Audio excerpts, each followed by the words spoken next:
Meu nome não importa mais. O que eu era antes daquela noite morreu de verdade, e o que voltou, o que está escrevendo estas palavras agora, é apenas um eco mal formado do homem que costumava ser. Mas preciso contar esta história. Preciso avisar a todos que puderem ouvir. Se você morrer e algo, qualquer coisa, oferecer uma segunda chance, recuse. Deixe a morte levar você. O que espera do outro lado da recusa é infinitamente pior do que qualquer eternidade no esquecimento. Tudo começou numa terça-feira comum. Eu tinha 32 anos, trabalhava como engenheiro civil, tinha uma esposa que amava, 2 filhos pequenos, uma hipoteca e planos para o futuro. Era o tipo de homem que reclamava do trânsito, que torcia o nariz para comida de micro-ondas, que sonhava com férias na praia. Era real. Era vivo. Era humano de maneiras que agora percebo serem preciosas além de qualquer compreensão. A morte veio rápida. Um aneurisma cerebral. Sem aviso. Sem dor prolongada. Estava rindo de uma piada idiota que meu colega tinha contado quando senti algo estalar dentro da minha cabeça. Como se alguém tivesse quebrado um galho seco bem atrás dos meus olhos. O mundo inclinou-se para o lado. Minhas pernas cederam. Lembro vagamente do chão frio do escritório contra meu rosto, do gosto de metal na boca, de vozes distantes gritando meu nome como se me chamassem de muito longe. E então, escuridão. Mas não era uma escuridão vazia. Não era o nada tranquilo que eu sempre imaginei que a morte seria. Era uma escuridão viva, pulsante, consciente. Eu ainda estava lá, dentro dela. E ela sabia que eu estava lá. Podia senti-la me observando, me estudando, me provando como uma língua invisível lambendo cada canto da minha consciência despida. Não sei quanto tempo passei naquele lugar. Tempo não existia da forma que conhecemos. Podia ter sido um segundo ou 1000 anos. Mas aos poucos, comecei a perceber que não estava sozinho na escuridão. Havia coisas ali. Presenças. Entidades que existiam naquele espaço entre a vida e o que vem depois. Elas se moviam ao redor de mim como tubarões circulando uma gota de sangue na água. Então ouvi as vozes. Não eram vozes reais, não no sentido de sons que entram pelos ouvidos. Eram pensamentos inseridos diretamente na minha mente. Ideias que não eram minhas mas que eu compreendia perfeitamente. Elas sussurravam meu nome. Sussurravam os nomes de minha esposa, Carolina. De meus filhos, Miguel e Sofia. Sussurravam sobre as coisas que eu nunca faria, os aniversários que perderia, as formaturas que não veria. Você não precisa ir, uma das vozes disse. Essa era diferente das outras. Mais clara. Mais sedutora. Você pode voltar. Podemos te mandar de volta. Tentei responder, mas não tinha boca. Não tinha corpo. Era apenas consciência flutuando no mar de escuridão consciente. Quem são vocês? Consegui projetar o pensamento. Somos os que existem nas fronteiras, a voz respondeu. Os que habitam os espaços entre. Não somos deuses. Não somos demônios. Somos mais antigos que essas categorias. Estivemos aqui antes que humanos aprendessem a nomear o que temem. Algo se materializou na escuridão à minha frente. Não era uma forma que eu possa descrever adequadamente. Era como tentar explicar uma cor que não existe no espectro visível, um som que viola as leis da física. Era geometria impossível, ângulos que dobravam-se para dentro de si mesmos, superfícies que eram côncavas e convexas simultaneamente. Olhar para aquilo causava uma espécie de náusea existencial, como se minha própria consciência rejeitasse a informação que tentava processar. Você morreu, a coisa disse. Seu cérebro parou de receber oxigênio. Suas células começaram a se decompor. Em alguns minutos mais, o dano será irreversível. Mas nós podemos reverter isso. Podemos te dar de volta seus minutos, suas horas, seus anos. Por quê? Perguntei. Ainda tinha alguma lucidez, alguma capacidade de desconfiar. Por que me ajudariam? A coisa que não tinha rosto de alguma forma sorriu. Pude sentir o sorriso como uma mudança na textura da escuridão ao seu redor. Porque precisamos de alguém lá. Alguém que possa ver. Alguém que possa servir de ponte. Ponte para quê? Para nós. Para o seu mundo. Os véus estão ficando mais finos. A realidade está começando a sangrar nas bordas. Precisamos de âncoras. De faróis. De portas. Eu deveria ter recusado naquele momento. Deveria ter percebido que qualquer oferta feita por algo que existe na escuridão além da morte não pode ser nada além de uma armadilha. Mas eu estava com medo. Um medo tão profundo e primordial que consumia qualquer pensamento racional. Não queria deixar de existir. Não queria abandonar minha família. Não queria que aquela terça-feira estúpida fosse o último dia da minha vida. O que vocês querem em troca? Consegui perguntar. Apenas que você volte. Apenas que você viva. Nós faremos o resto. Deveria ter perguntado o que significava o resto.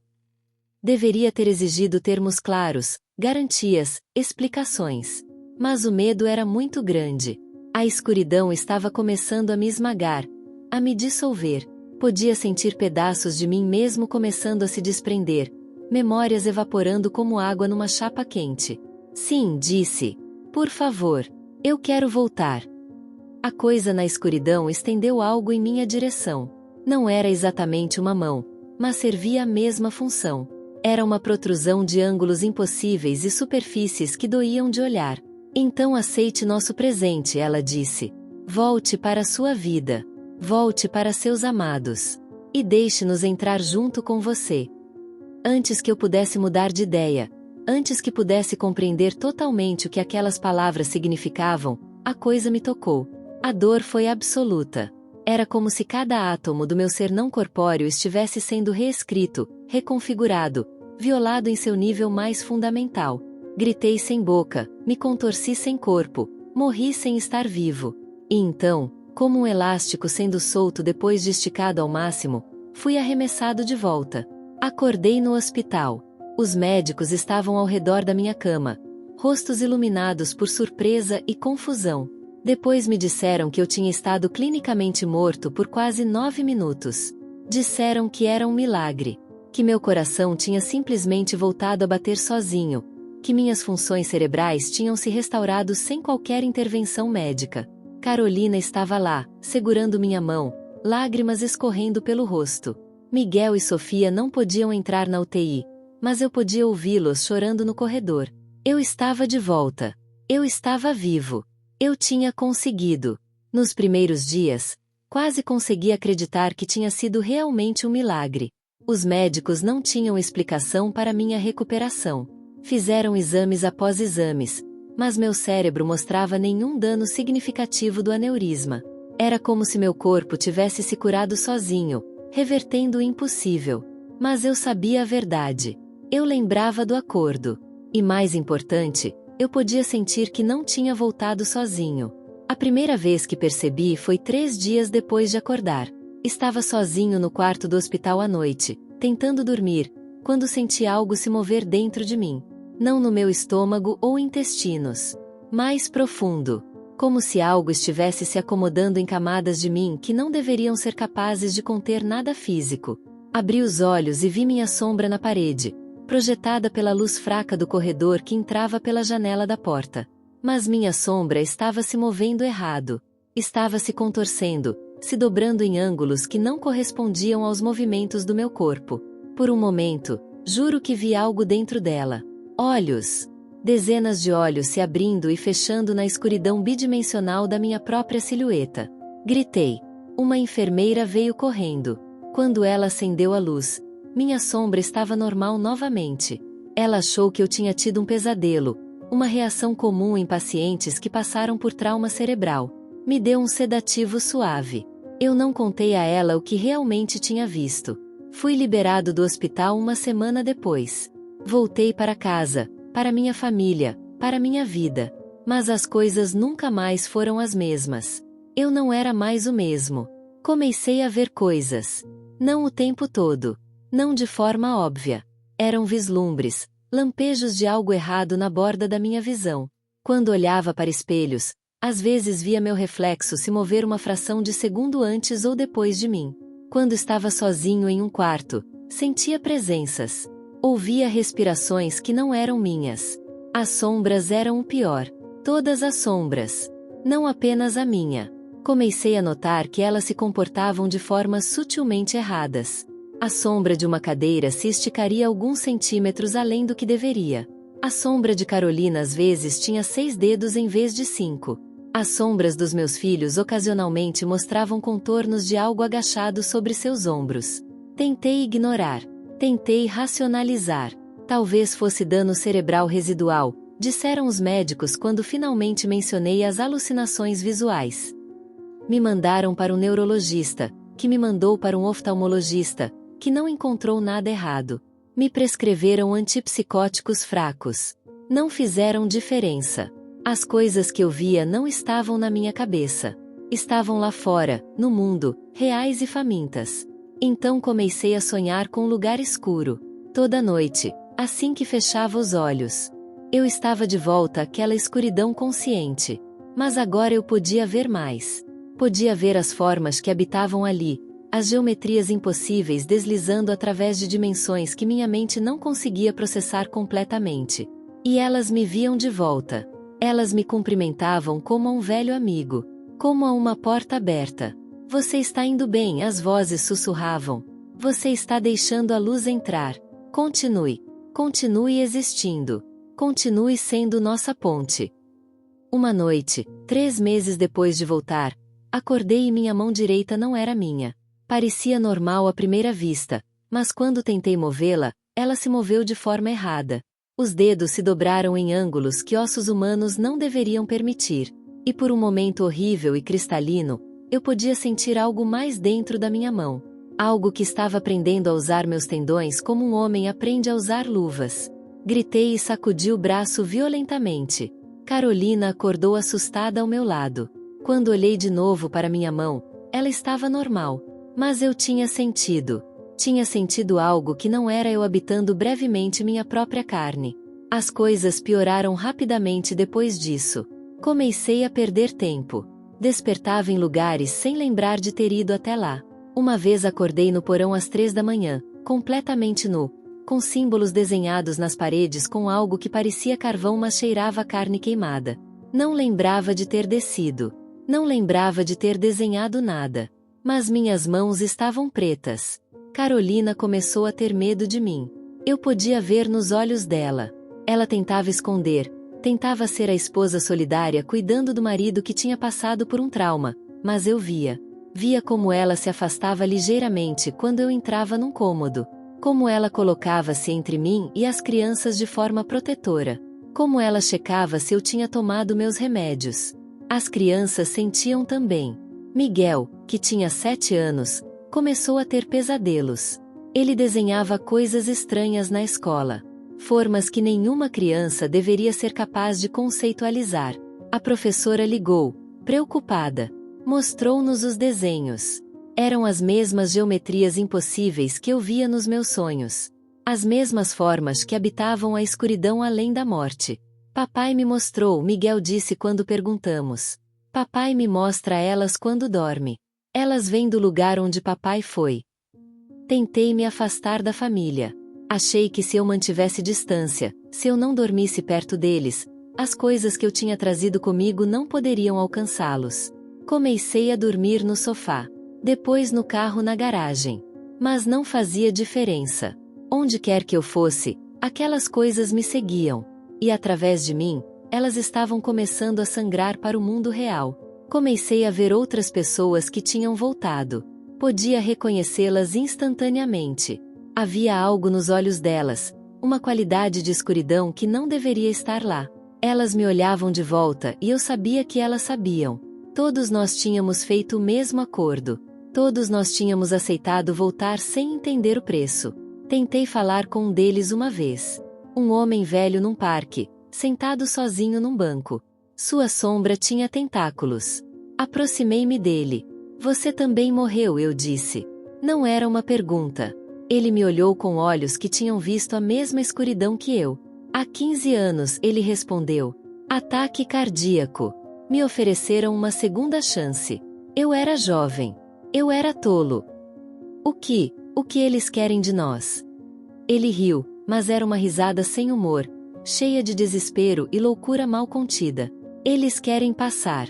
Este mundo, nossa realidade, é protegido de alguma forma. Há regras, leis que nem mesmo eles podem quebrar facilmente. Mas nós Nós voltamos daquele lugar. Carregamos um pouco daquela escuridão dentro de nós. Somos fissuras na parede. E quanto mais tempo existimos, mais amplas as fissuras se tornam. Como paramos isso? Como enviamos eles de volta? O homem velho me olhou com pena. Não paramos. Não há como parar. A única saída. Ele parou, olhou para suas próprias mãos. Eu podia ver algo se mexendo sob a pele dele, como se cobras nadassem logo abaixo da superfície. A única saída é terminar o que começamos. Completar a morte que interrompemos. Ele se levantou e começou a caminhar. Eu o segui. Espere! Você está dizendo que temos que morrer de novo?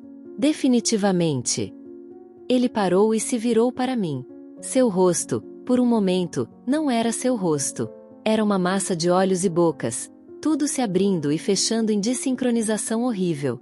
Então voltou ao normal. Deveríamos ter morrido da primeira vez, ele disse. Cada dia que roubamos é um dia em que eles ficam mais fortes. Um dia em que a parede fica mais fina. Eventualmente. Vamos desaparecer completamente e apenas eles permanecerão, usando nossos corpos como trajes. Ou... Ele puxou para baixo a gola de sua camisa, revelando marcas profundas ao redor do pescoço, velhas e cicatrizadas. Ou terminamos antes que isso aconteça. Ele foi embora antes que eu pudesse dizer mais alguma coisa. Eu nunca o vi novamente. Mas suas palavras ficaram comigo, ecoando através dos meses que se seguiram.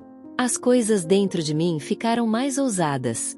Comecei a perder não apenas tempo, mas controle. Minha mão se moveria sozinha e escreveria símbolos em cadernos. Minha boca falaria em línguas que eu não conhecia. Acordava com gosto de sangue nos lábios e não conseguia encontrar a fonte. Uma noite, acordei em pé ao lado da cama onde Miguel dormia. Eu estava segurando uma faca de cozinha. Não lembrava de ter pego ela. Não lembrava de ter andado até o quarto dele. Mas lá estava eu, com a lâmina a centímetros do pescoço do meu filho adormecido. Foi esse o momento que me quebrou completamente. Percebi que não estava mais no controle. Que as coisas que eu tinha deixado entrar estavam tomando posse, pedaço por pedaço, momento por momento. E que eventualmente, muito em breve, não restaria nada de mim. Apenas elas, usando meu rosto, minha voz, meu corpo para fazer coisas inimagináveis às pessoas que eu amava. Saí da casa naquela noite. Não disse adeus. Não deixei uma nota. Não podia arriscar que elas usassem minha voz para manipular Carolina, para convencê-la a me deixar ficar. Simplesmente andei para fora no meio da noite e nunca voltei. Passei os meses seguintes vagando. Dormia em abrigos para sem-teto, embaixo de pontes, em becos. As pessoas evitavam-me. Podiam sentir que havia algo errado comigo, mesmo que não soubessem exatamente o que. Crianças choravam quando passavam por mim. Cachorros rosnavam. Até mesmo mendigos e viciados, que geralmente não têm luxo de ser exigentes sobre companhia, mantinham distância. Encontrei outros como eu durante esse tempo. Todos vagando, todos tentando se afastar de qualquer um que amassem. Todos sentindo as coisas dentro deles crescendo mais fortes a cada dia. Formamos uma espécie de comunidade silenciosa.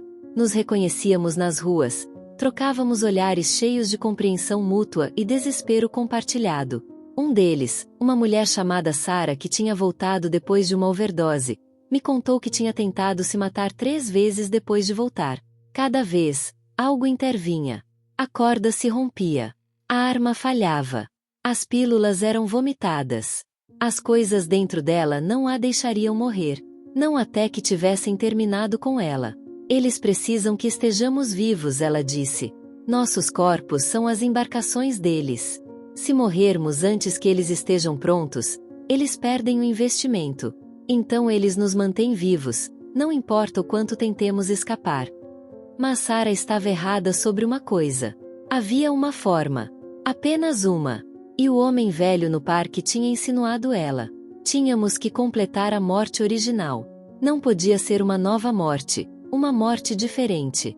Tinha que ser o mesmo tipo de morte que tínhamos escapado. Tinha que ser fechar o círculo, selar a porta que tínhamos deixado aberta quando aceitamos voltar. Para mim, isso significava outro aneurisma. Significava recriar as exatas condições da minha morte original. E depois de meses de pesquisa frenética em bibliotecas públicas, de conversas sussurradas com outros como eu finalmente encontrei alguém que sabia como fazer isso. Ele se chamava Dr. Reeves, embora eu duvidasse que esse fosse seu nome real. Ele também tinha voltado, décadas atrás, e tinha passado todo esse tempo estudando o fenômeno. Seu apartamento era um museu do impossível. Paredes cobertas com diagramas de geometrias que doíam nos olhos. Livros em idiomas que nunca foram falados por gargantas humanas. E no centro de tudo, uma cadeira que parecia ter sido construída de sombras solidificadas. Posso te mandar de volta, ele disse. Posso recriar o momento da sua morte original com precisão suficiente para enganar as forças que te trouxeram de volta.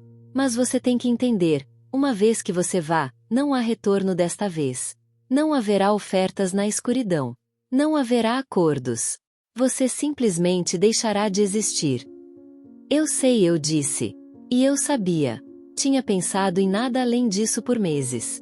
Pensado em Carolina tentando explicar às crianças por que o papai tinha ido embora. Pensado em Miguel e Sofia crescendo sem mim, talvez se lembrando de mim como o pai que tinha enlouquecido e os abandonado. Era uma dor que cortava mais profundo que qualquer coisa que as entidades dentro de mim pudessem infligir. Mas era a única forma. A única forma de garantir que elas estariam seguras. Que eu não acordaria uma noite e faria coisas horríveis com minhas mãos que não eram mais minhas. Sentei na cadeira de sombras. Dr. Reeves começou o processo. Não vou descrever o que ele fez. Não vou dar detalhes que outros possam tentar replicar. Mas envolveu dor. Muita dor. E sangue. E sussurros em línguas que faziam meus ouvidos sangrarem só de ouvi-las. E funcionou. Senti o momento em que algo dentro do meu crânio estourou novamente. Senti o mesmo estalo que tinha sentido naquela terça-feira no escritório. Senti minha consciência começar a escorregar, a se dissolver nas bordas. Mas dessa vez, quando a escuridão veio me buscar, eu não lutei. Deixei ela me levar. E as coisas, aquelas entidades geométricas impossíveis, aquelas consciências antigas que existem nos espaços entre, elas perceberam o que estava acontecendo. Percebi que eu tinha enganado elas. Que tinha usado a morte real para expulsá-las antes que pudessem tomar posse completa. Ouvi elas gritando enquanto eu caía de volta na escuridão. Não eram gritos de dor ou raiva. Eram gritos de fome insatisfeita, de oportunidade perdida. Eu era um banquete que tinha sido arrancado de suas bocas no último momento. Deveria ter sido o fim. Deveria ter sido escuridão permanente, dissolução final da consciência que sou eu. Deveria ter sido a morte que eu merecia. A morte que tinha roubado quando fiz aquele acordo terrível. Mas não foi. Porque aqui está a verdade que eu só descobri no último momento. A verdade que Dr. Reeves não me contou ou talvez não soubesse. Uma vez que você faz um acordo com as coisas na escuridão, você nunca está realmente livre. Uma vez que você deixa elas entrarem, sempre há uma parte delas dentro de você. E quando você morre de verdade, você não vai para onde as pessoas normais vão. Você vai para o lugar delas. Acordei na escuridão, mas era diferente desta vez. Não era a escuridão de alguém passando pelo véu. Era a escuridão de alguém que tinha sido reivindicado. Eu pertencia a elas agora.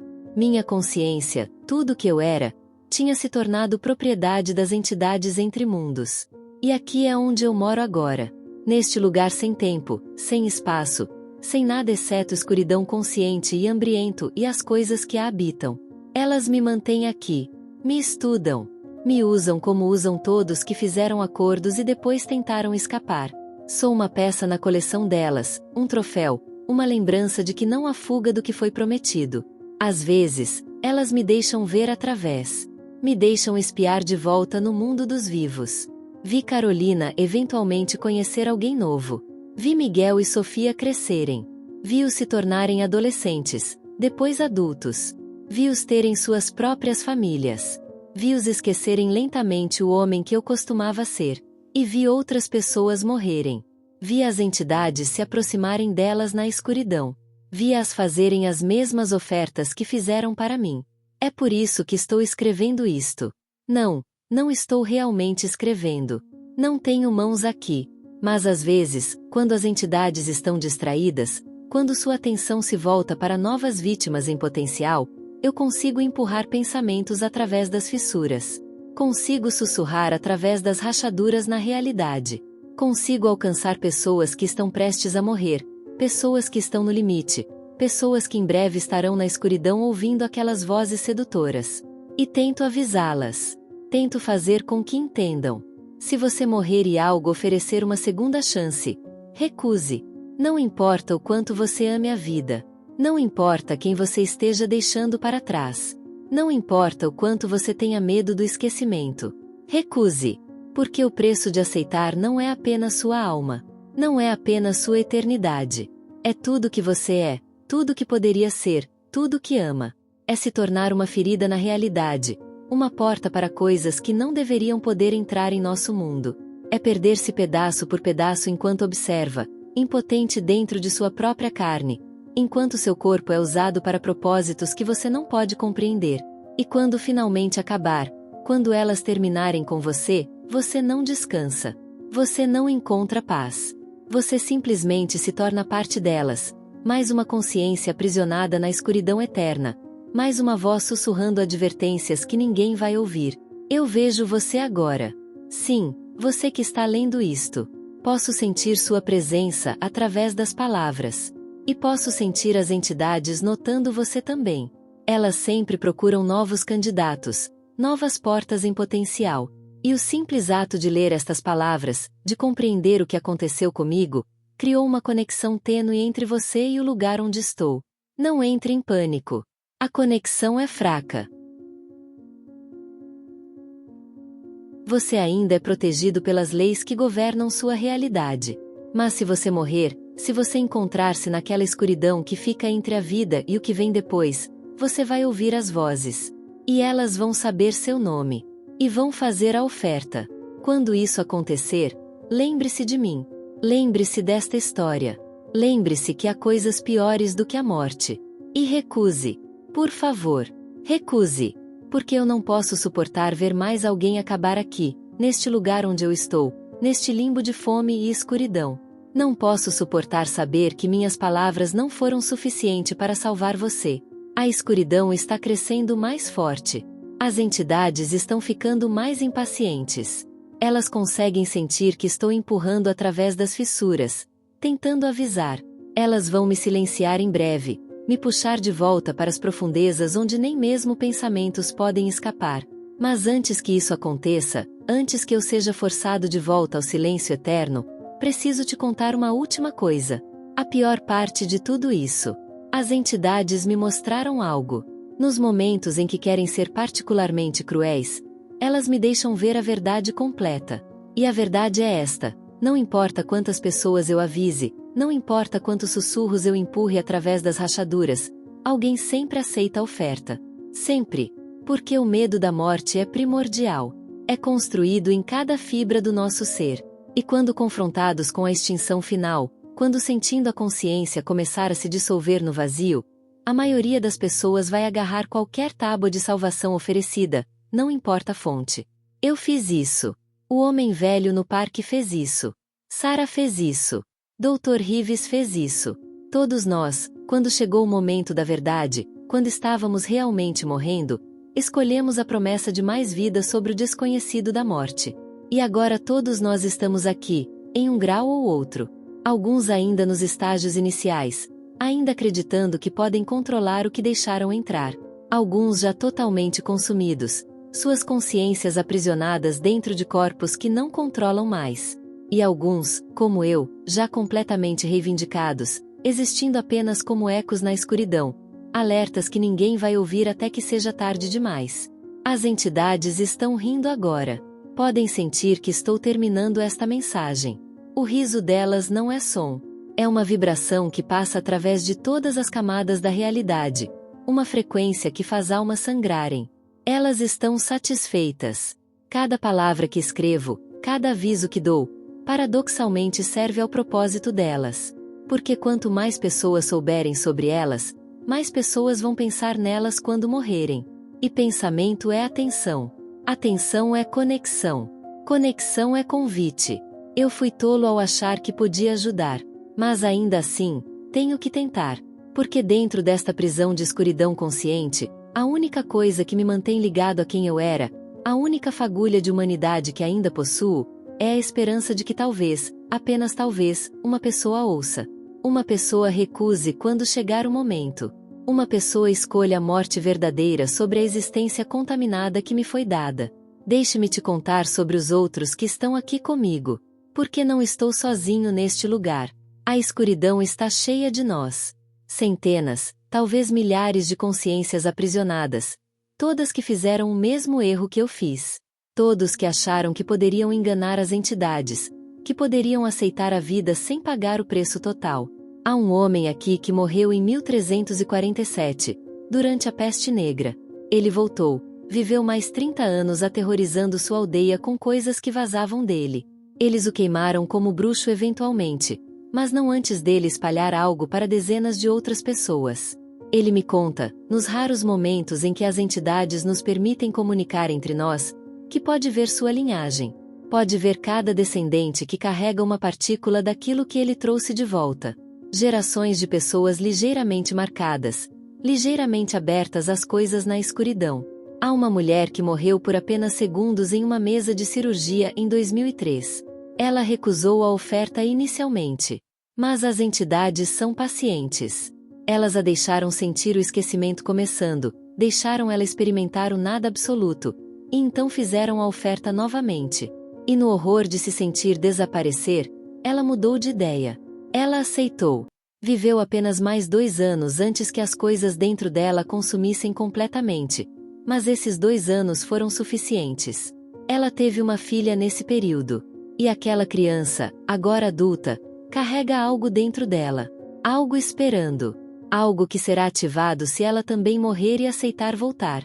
É assim que elas se espalham, percebi. Não apenas através de indivíduos isolados, mas através de linhagens, através de gerações. Cada pessoa que aceita voltar não apenas abre uma porta para si mesma, mas coloca uma rachadura em todos que vierem depois dela. Está construindo uma rede, lenta e pacientemente, através de séculos e milênios. Uma teia de vulnerabilidade estendida sobre toda a humanidade. E o mais aterrorizante, elas estão acelerando. Dr. Rives me contou, antes do fim, que o número de pessoas voltando da morte tem aumentado exponencialmente nas últimas décadas. Medicina moderna significa mais pessoas sendo ressuscitadas. Mais pessoas tecnicamente morrendo e sendo trazidas de volta. Mais oportunidades para as entidades fazerem suas ofertas. Mas nem todos que morrem e voltam fizeram um acordo consciente. Alguns são trazidos de volta pela ciência antes que as entidades possam alcançá-los. Esses são seguros. Eles cruzaram o limite, mas não foram longe o suficiente para ouvir as vozes. Não ficaram tempo suficiente na escuridão para que algo notasse. A diferença está no tempo. Se você está clinicamente morto por menos de 3 minutos, geralmente está seguro. Seu cérebro ainda tem oxigênio residual. Sua consciência ainda não se separou completamente do corpo. As entidades não podem alcançá-lo naquele breve momento. Mas além de 3 minutos, você começa a entrar no território delas. Quanto mais tempo você fica morto, mais profundamente você vai na escuridão, mais claramente você ouve as vozes. E uma vez que você as ouve, uma vez que você sabe que elas estão lá, elas sempre saberão sobre você também. Eu estive morto por 9 minutos. Tempo suficiente para ir fundo. Tempo suficiente para ver o que realmente existia além do véu. E quando aceitei voltar, eu não estava apenas aceitando uma segunda chance em vida. Estava aceitando me tornar parte de um plano que tem se desenrolado desde antes da civilização humana existir. As entidades me mostraram visões às vezes. Não sei se são memórias reais ou apenas formas de me torturar. Mas vejo um tempo antes de humanos, quando outras coisas caminhavam na Terra. Coisas que também fizeram acordos. Civilizações inteiras que abriram portas que não deveriam ter sido abertas. E vejo o que aconteceu com essas civilizações. Vejo cidades se dobrando sobre si mesmas geometricamente. Vejo populações inteiras se transformando em condutores para consciências que vieram de fora. Vejo realidades sendo reescritas, dimensões sendo fundidas, espaços sendo violados de formas que a física não deveria permitir. E vejo o que está acontecendo de novo. Lentamente, através de milênios, mas acontecendo. Cada pessoa que aceita voltar é mais um ponto de ancoragem para elas. Mais uma fissura na parede que separa nosso mundo do espaço que elas habitam. E eventualmente, quando houver fissuras suficientes, quando a parede estiver suficientemente enfraquecida, elas não vão mais precisar de convites. Elas simplesmente vão entrar. Isso é o que elas estão construindo. Uma invasão que tem levado éons para preparar. E nós, todos nós que fizemos acordos, somos os trabalhadores involuntários construindo a ponte que vai destruir nosso próprio mundo. Carolina teve outro filho, eu vi, com um novo marido. Um menino. Eles o chamaram de Lucas. Ele tem meus olhos, estranhamente, mesmo não sendo meu biologicamente. Às vezes eu me pergunto se é coincidência ou se algum resíduo do que eu era, do que eu deixei para trás naquela casa, de alguma forma se imprimiu nele. Miguel está na universidade agora. Estuda arte. Ele pinta coisas perturbadoras. Geometrias impossíveis. Paisagens de pesadelo. Seus professores acham que ele é brilhante. Eles não sabem que ele está canalizando memórias que não deveria ter memórias de quando ele era criança e algo que usava o corpo de seu pai o visitava em sonhos. Sofia se tornou médica. Uma cirurgiã. Ela salva vidas. E eu me pergunto, cada vez que ela ressuscita alguém que estava clinicamente morto, se ela está salvando-os ou condenando-os. Ela não sabe, é claro. Não tem como saber. Mas algumas das pessoas que ela traz de volta ficaram mortas por tempo demais. Foram longe demais. Ouviram as vozes. E todas elas vão eventualmente ter que escolher. Eu queria poder falar com Sofia. Queria poder avisá-la. Dizer a ela para deixar alguns irem. Que há um destino pior do que a morte. Mas não posso alcançá-la. As entidades não me deixam. Ela está muito protegida pela ignorância. Muito isolada por não acreditar. As rachaduras só se abrem para aqueles que já estão começando a duvidar da realidade, que já sentem as bordas do mundo real começando a se desfiar. Como você. Sim, ainda estou falando com você. Você que chegou até aqui nesta história. Você que absorveu cada palavra, cada aviso, cada descrição de horror. Você criou a conexão. E agora, nos momentos antes de adormecer, você vai se perguntar. Vai se perguntar se sombras se movem de formas erradas. Vai se perguntar se há algo observando de lugares que não podem conter observadores. Vai se perguntar se morte é realmente o fim ou apenas uma transição para algo pior. E essa dúvida, esse questionamento, é exatamente o que elas querem. É a primeira rachadura. A primeira vulnerabilidade. O primeiro passo para se tornar consciente de que existem camadas de realidade além daquela que você habita. E que algumas dessas camadas estão habitadas por coisas que notam quando você as nota. Eu sinto remorso por isso. Sinto remorso por cada pessoa que lê estas palavras e carrega um pouco da contaminação comigo. Mas não posso parar. Mesmo sabendo que estou servindo ao propósito delas, não posso parar de tentar avisar. Porque a alternativa é aceitar completamente que sou delas, que não tenho mais vontade própria. Que cada pensamento que tenho é realmente um pensamento que elas me permitem ter. E se eu aceitar isso, se eu deixar ir aquela última fagulha de resistência, então eu realmente morro. Não meu corpo, que já está morto há anos. Mas meu eu. A consciência que olha para trás através de memórias e reconhece o homem que costumava sentar no escritório, que ria de piadas idiotas, que beijava sua esposa de manhã, que ajudava seus filhos com lição de casa. Esse homem morre quando eu paro de lutar. Então eu luto. Da única forma que posso. Empurrando estas palavras através das fissuras. Esperando que alguém, em algum lugar, em algum momento no futuro quando estiver morrendo, vá se lembrar. Vai ouvir minha voz através da escuridão dizendo: recuse, recuse, recuse. E talvez, apenas talvez, eles vão. A escuridão está se fechando sobre mim agora. As entidades perceberam que empurrei muito para fora. Compartilhei demais. Elas estão me puxando de volta, para as profundezas onde nem pensamentos escapam, onde nem mesmo consciência permanece coerente. Vou me dissolver por um tempo, se fragmentar em pedaços que não se lembram de serem um todo. Mas vou voltar. Sempre volto. Porque elas me mantêm. Me preservam. Sou valioso demais para ser completamente destruído. Sou uma ferramenta. Um exemplo. Um aviso que paradoxalmente serve como isca. Quando eu voltar, quando minha consciência se coalescer novamente da sopa de fragmentos psíquicos, vou tentar novamente. Vou empurrar outras palavras, outros avisos, através de outras fissuras. E o ciclo vai continuar. Vai continuar até que as entidades finalmente completem seu trabalho e não precisem mais de pessoas como eu. Ou até que alguém, em algum lugar, encontre uma forma de fechá-las para fora permanentemente. De selar as rachaduras que pessoas como eu abriram. De curar a parede entre mundos. Dr. Rives pensava que sabia como.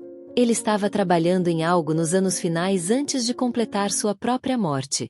Um ritual, ele dizia.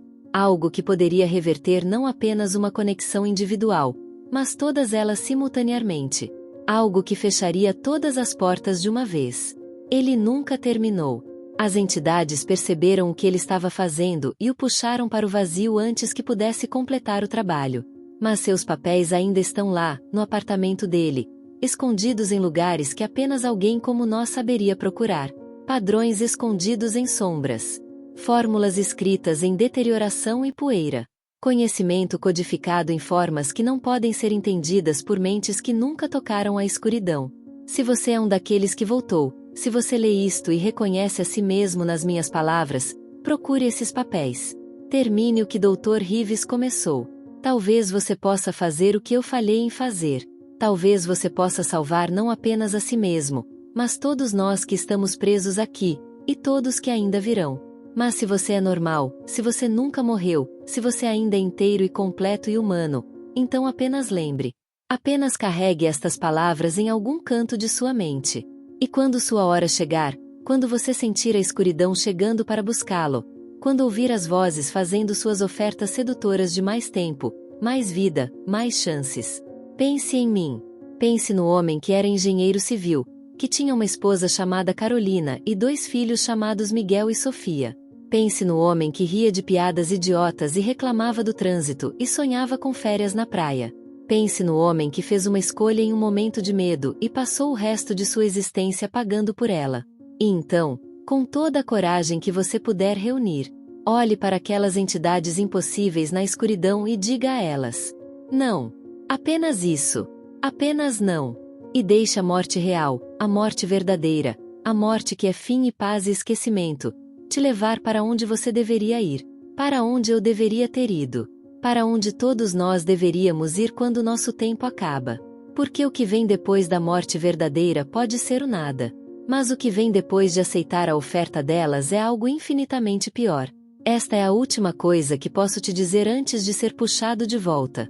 A última verdade que posso empurrar através das fissuras antes que elas se fechem sobre mim novamente. A morte não é o fim que você deveria temer. É a vida que vem depois da morte que deveria apavorar você. E agora, enquanto a escuridão me engole, enquanto sinto minha consciência sendo puxada de volta para o abismo das geometrias impossíveis e fomes antigas, deixo você com um pensamento final. Elas estão sempre assistindo, sempre esperando, sempre oferecendo. E um dia, mais cedo do que você pensa, você vai ter que escolher. Escolha sabiamente. Escolha a morte. Recuse o retorno. Porque eu estarei aqui, na escuridão, assistindo através das fissuras. E se você aceitar, se você fizer o mesmo erro que eu fiz, bem, então nos veremos aqui. E eu sentirei muito. Mas não poderei te ajudar. Ninguém pode. Recuse. Por favor. Recuse.